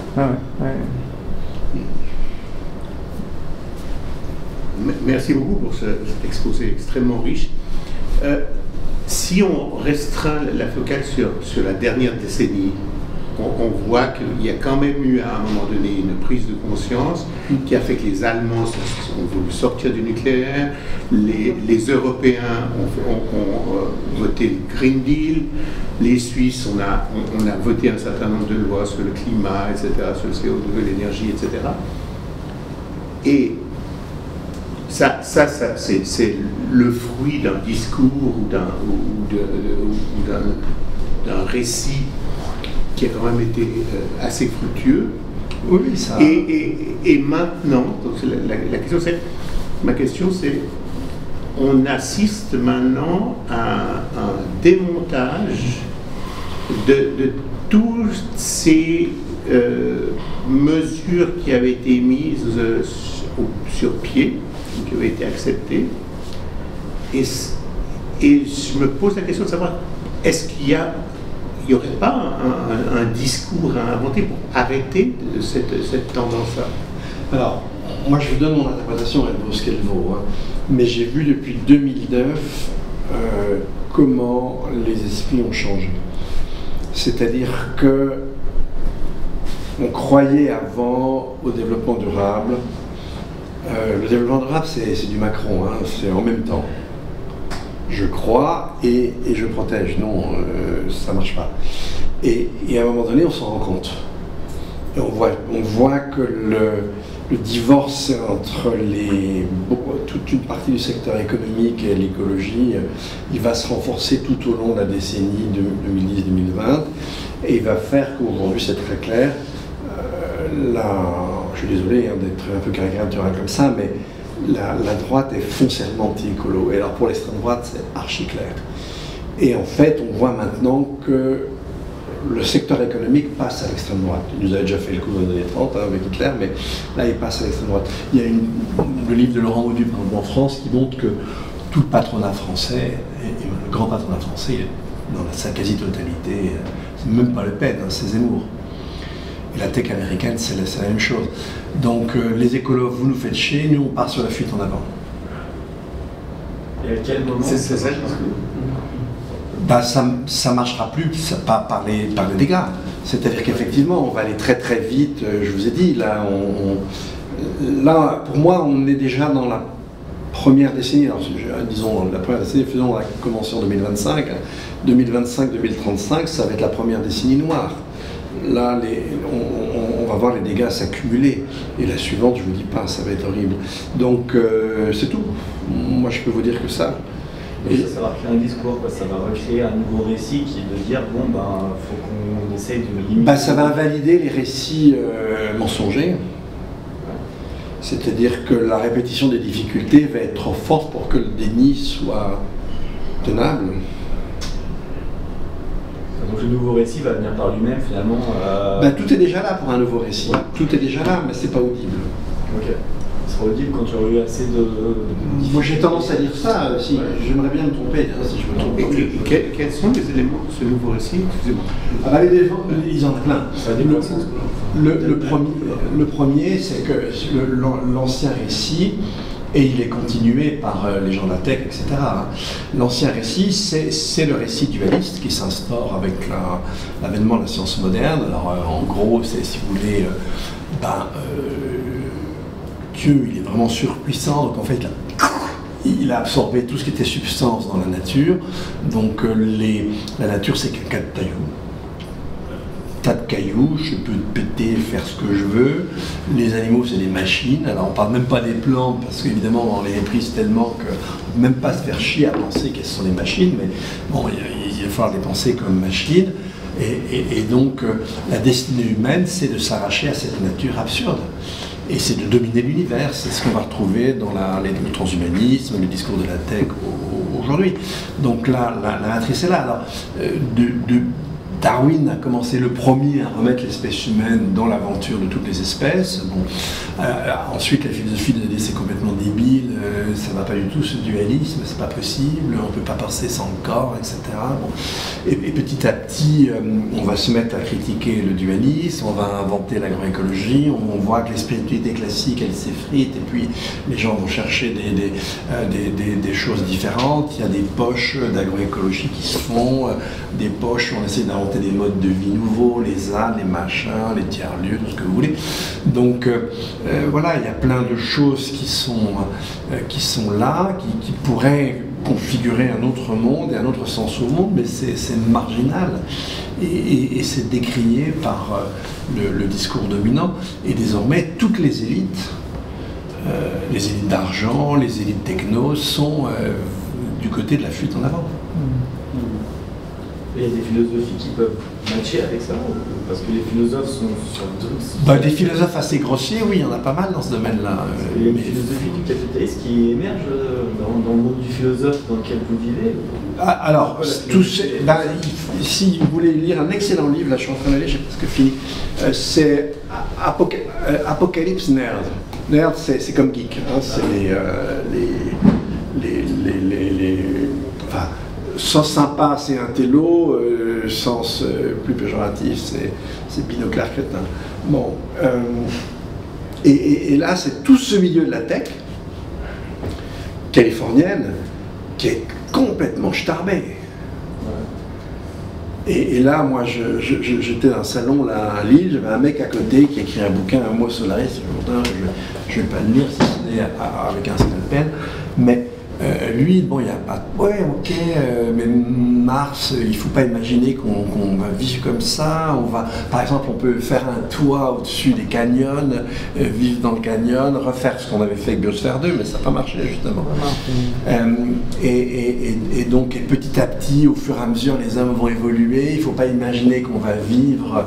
Et donc, dans quelques siècles, il y aura une spéciation avec des hommes dont le corps finira s'adapter à ce milieu artificiel. Enfin, vous voyez, ils sont en plein délire. Et donc, oui, mon gros, mais tu vas crever de faim ici avant, quoi. Donc, continue à faire tes conneries sur Mars. C'est une philosophie. Alors, ouais, non, alors... Les philosophes qu'il y a là-dedans, il n'y en a pas beaucoup, ça va être du genre Peter Thiel, mais c'est le patron de Palantir. Hein. Mais il a fait des études de philo, fondateur de PayPal, financier de Facebook, voilà. Et donc, il a fait des études de philo à Stanford, il s'est pris pour Girard. Le seul truc qu'il a tiré de Girard, c'est que, bon, comme il y a la rivalité mimétique, il vaut mieux faire des monopoles puis laisser la rivalité aux petits cons qui vont pour ça se concurrencer les uns les autres pour les applications. Mais moi j'ai le monopole, j'engrange et je ne prends aucun risque. Franchement, s'il a tiré que ça, Girard, pauvre garçon, quoi. Puis en même temps, ces types, ils sont chrétiens, mais enfin, vous avez vu les évangiles, enfin, je ne vois pas le lien, quoi. Je ne sais pas comment ils arrivent à faire un lien. Donc c'est quand même une philosophie de primaire. Ça ne tient pas la route, quoi. Pour le philosophe professionnel, c'est grotesque leur truc, leur montage. Aucun philosophe professionnel qui se base sur les philosophes. Non, aucun philosophe d'importance qui restera dans l'histoire de la pensée et derrière ces abrutis. Non, non mais ça les embête pas, c'est pas le problème. Ils ont l'argent et le pouvoir. Et ils se répandent partout. Ils vont être, hein, le grand truc de Peter Thiel, c'est ce qu'il appelle le sea stealing, c'est-à-dire d'essayer de faire des villes artificielles sur l'océan pour échapper aux États, puis petit à petit bouffer les États. Et là, le fait que Trump ait remporté l'élection et qu'il est en train de détruire l'État, et c'était le truc de Doge, c'est inquiétant quand même. Alors il y a une résistance, mais c'est très inquiétant. Après, dans les autres philosophies, il y a l'accélérationnisme aussi. Alors, ça fait partie de cette philosophie, oui. Alors, moi, franchement, la base de l'accélération, c'est la loi de Moore. Hein.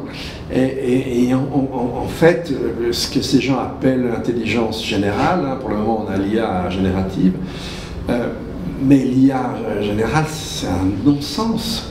Tout ce qui est techno, ça ne marche que parce qu'on le spécifie et parce qu'on a des algorithmes spécifiques. Il faut plein de bon, je ne sais plus comment ça s'appelle, les espèces de correctifs, de règles qu'on met en plus pour que, par exemple, l'algorithme ne vous insulte pas, pour qu'il dise je, pour que... si vous voulez, donc ces gens parient sur le fait qu'accumuler la puissance Il s'appuie sur l'idée de la théorie de l'émergence en physique, mais c'est un constat, il n'y a pas de théorie en fait. On constate simplement que parfois on change un set. Est-ce que ça va arriver du côté de l'intelligence? Enfin, rien. En revanche, ce qu'on voit aujourd'hui, c'est qu'on a une entropie. Et que, en fait, maintenant il y a plus d'images de synthèse que d'images sur les réseaux.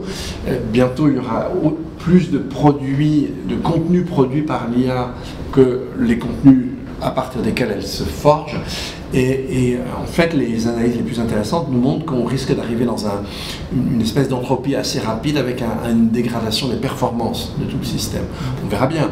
Mais moi, j'aurais plus tendance à croire ça que l'idée qu'en accumulant la puissance, vous aurez une singularité.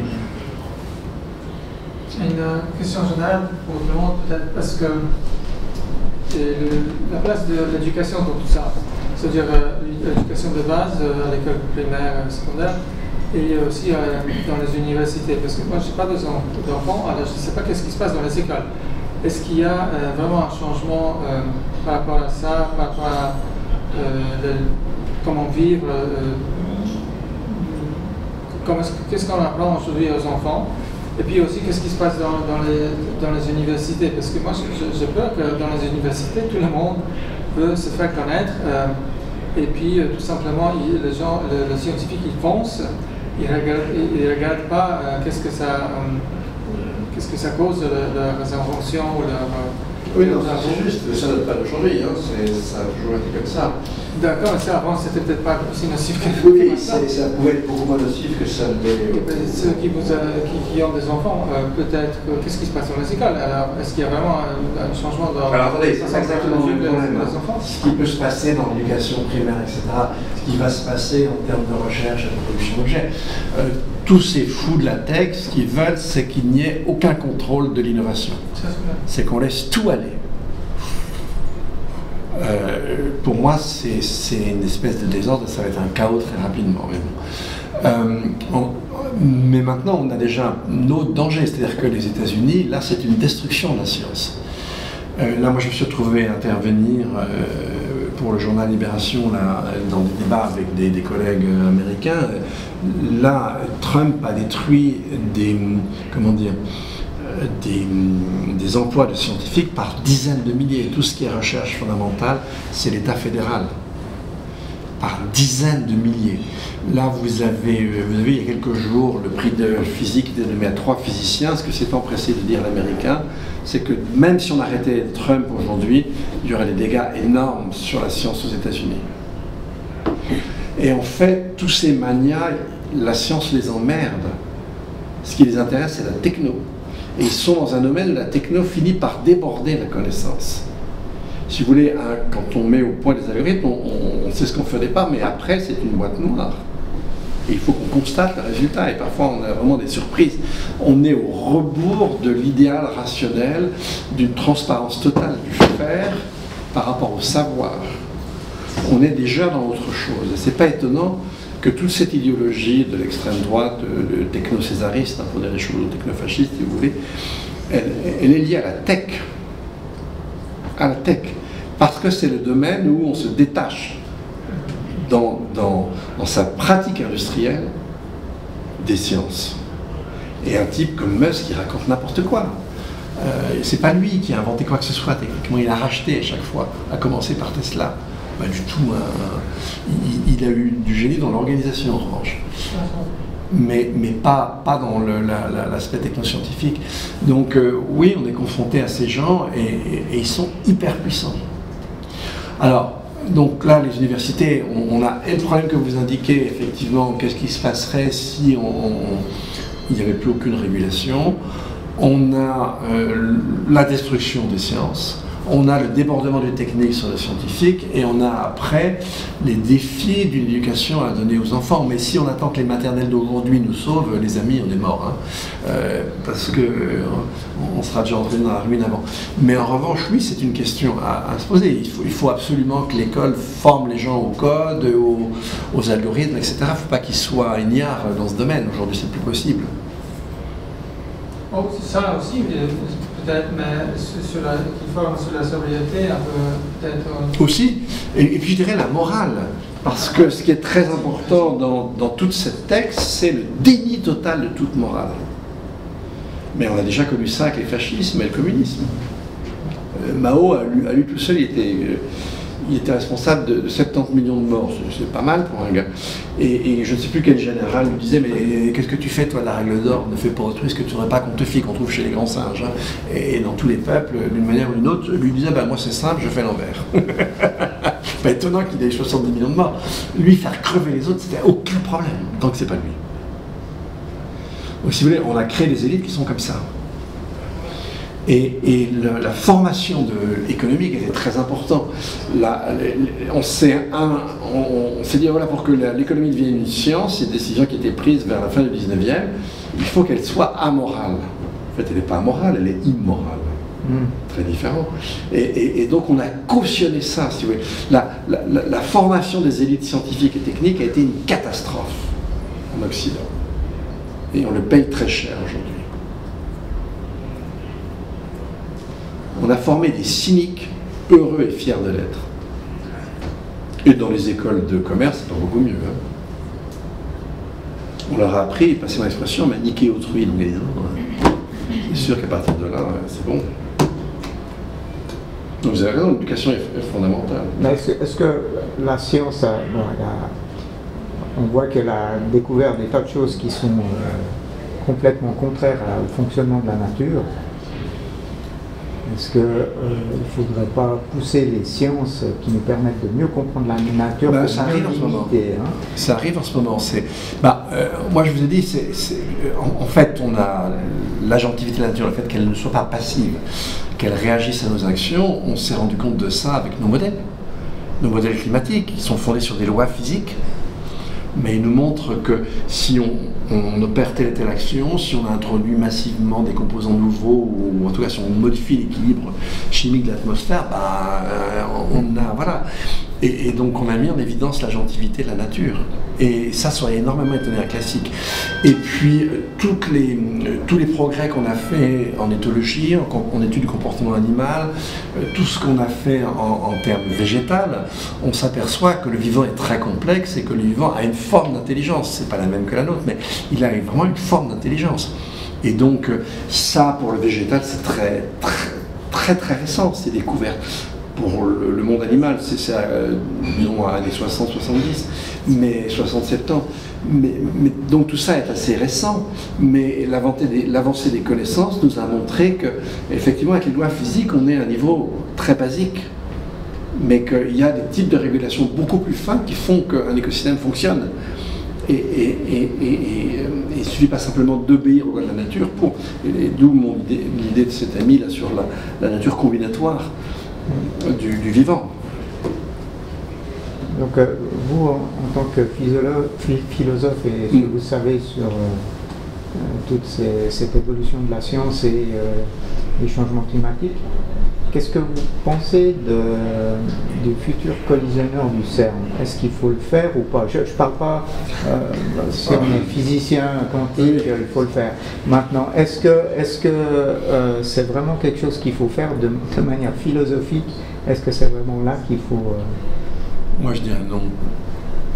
Je dirais non, en tout cas pas maintenant, qu'on se réserve cette possibilité dans un avenir, mais là, on a des défis qui sont tellement énormes devant nous. On est trop pressé, non? On n'est pas trop pressé de découvrir. Je dirais que la recherche fondamentale, c'est intéressant en soi, c'est ce qui fait un peu l'honneur de l'humanité, mais là, c'est ne pas comprendre qu'on est dans une passe hyper difficile et qu'il vaudrait mieux qu'on mette nos moyens ailleurs. Peut-être qu'un jour, je ne sais pas moi, si un jour on arrive à reproduire une harmonie et que sans détruire la nature qui nous entoure, on arrive à dégager une espèce de surplus de richesse, mais qu'on se remette à faire un collisionneur, pourquoi pas. Mais franchement, maintenant, je crois qu'on a d'autres soucis, quoi. Vraiment. Ouais, je partage tout à fait votre opinion. Moi, je suis passionné par ces découvertes. Elles sont passionnantes. C'est passionnant, mais il faut placer, et c'est là où on voit on met les oui, on met le curseur. Il faut relativiser les choses. Je pense qu'on est obligé, et je le dis en étant quelqu'un pour qui les sciences, parce que la science n'a pas grand-chose, mais les sciences, parce qu'il y a différentes formes de sciences. Hein.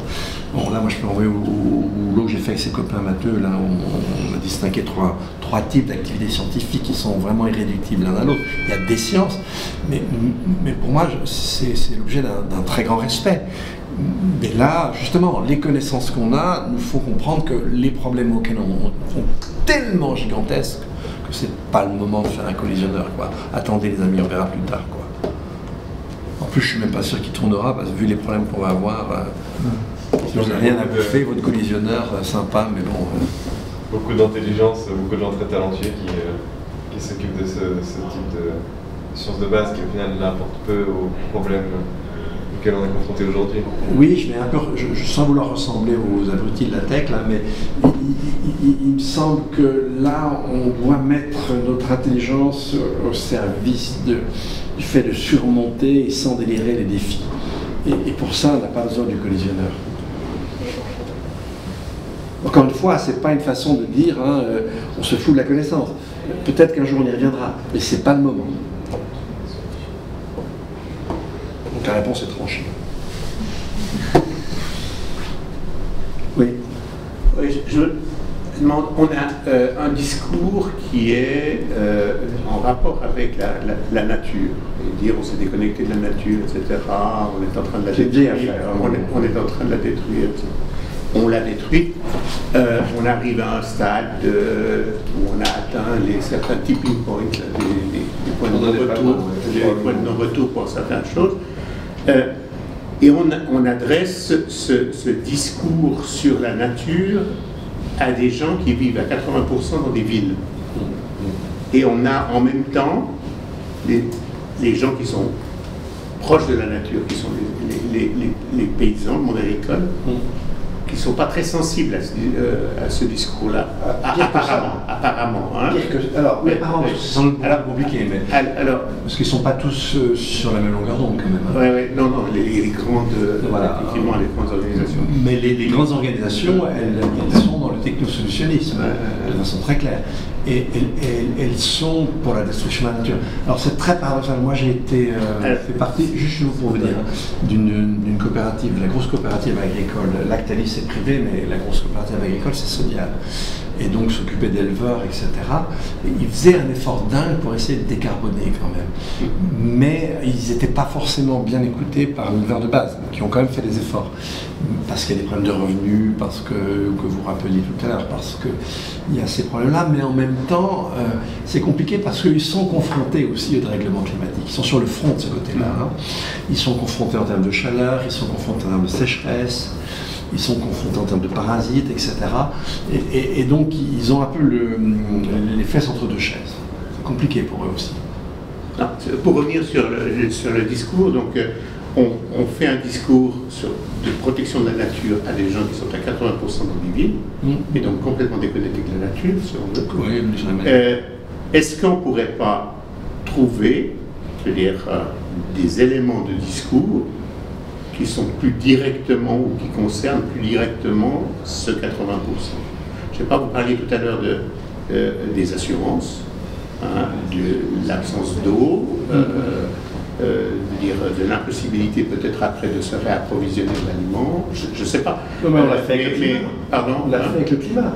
Le climat, on a mis en avant la chaleur, on a mis en avant les événements extrêmes, on a mis en avant des choses qui vont vous toucher autant quand vous êtes à Valence, que vous payez la plus chère dont je parlais tout à l'heure. Vous êtes en ville, mais vous avez payé un prix extrêmement élevé. Les inondations d'Allemagne et à Liège, etc., ça touchait les villes. Donc non, déjà c'est une première raison. Deuxième raison, curieusement, c'est plus les gens des villes qui sont... Vous voyez bien, quand on propose aux gens, là, quand il y avait cette initiative en Suisse, on proposait, c'était en novembre 2016, on proposait aux gens d'introduire dans la Constitution que d'ici à 2050, la Suisse devait être ramenée à une empreinte d'une planète. Moi, je me marrais, parce que je me disais, si les gens savaient à quoi ils s'engagent, même dans les villes, ils n'auraient pas voté en majorité. Mais bon, on leur a fait croire technosolutionnistes, etc. Les Verts ont eu ce discours assez délirant. Mais c'est les gens des villes qui ont voté. systématiquement, les villes votaient différemment du reste des cantons. Et les petites villes ne votaient pas que les grandes villes. Donc c'est très paradoxal de voir que la volonté de protéger la nature, on va plus la voir dans les villes et les grandes villes que dans les campagnes ou les petites villes. C'est très étonnant. C'est un paradoxe, hein? Quelque part, ça doit être un manque, parce que je pense que ça manque quand même. Je pense, oui. Alors ça, on a beaucoup d'études qui le montrent. Hein. Par exemple, quelque chose comme la sylvothérapie, c'est pas développé énormément en Europe, parce que s'il n'y avait pas ça. Moi, je me souviens d'avoir habité à Paris, à un moment donné, dans une rue, il n'y avait pas un arbre. J'étais malheureux. Donc, oui, je pense que ça joue plutôt dans ce sens-là, en fait. Bon, bah, c'était très très intéressant. Il est 20h30. Je pense qu'il est le moment de conclure. Un grand merci à Dominique Bourg pour cet échange. Merci à vous pour votre participation. Merci à vous.